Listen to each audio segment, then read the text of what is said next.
اس حدیث کے حوالے سے روایت ملتی ہے کہ جب نبی کریم صلی اللہ علیہ وسلم نے شراب کی حرمت کا اعلان فرمایا تو مدینہ بھر میں ایک ایسی تبدیلی آئی جس نے لوگوں کی سوچ بدل دی۔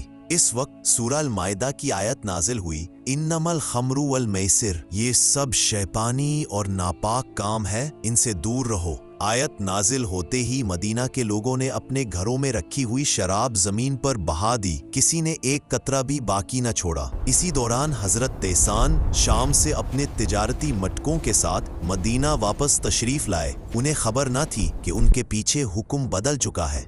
یا رسول اللہ، میں آپ کے پاس بڑی عمدہ شراب لے کر آیا ہوں۔ کیسان، وہ تو تمہارے پیچھے حرام ہو چکی ہے۔